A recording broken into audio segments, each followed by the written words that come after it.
కాంగ్రెస్ ప్రభుత్వం అధికారంలోకి వచ్చి 14 నెలలు పూర్తయిందని ఇప్పటికైనా ప్రతిపక్షాలపై విమర్శలు మాని పాలనపై దృష్టి పెట్టాలి అని సూచించారు మాజీ మంత్రి తలసాని శ్రీనివాస్ యాదవ్.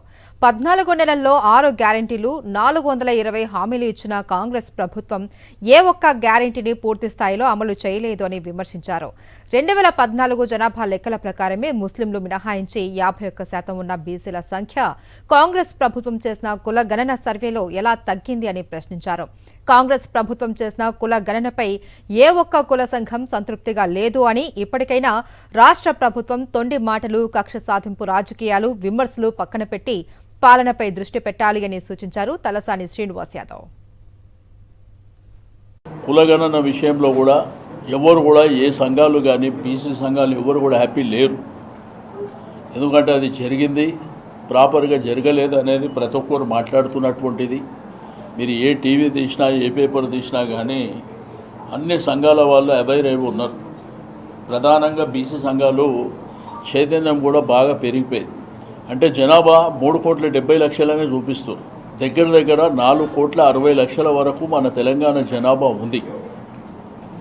ఆ లెక్కలు ఎక్కడ మిస్ అవుతున్నాయో అది ప్రభుత్వమే తేల్చుకోవాలి. ఎందుకంటే బిలో 17 ఉన్న వాళ్ళే 1 కోటి మంది ఉన్నారు.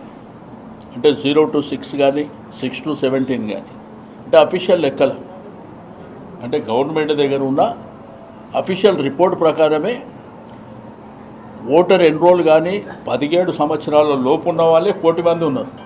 కాబట్టి బీసీ జనాభా 2014% ప్రకారం తీసుకుంటే ముస్లింలకు సంబంధం లేకుండా 51% ఉంటుంది.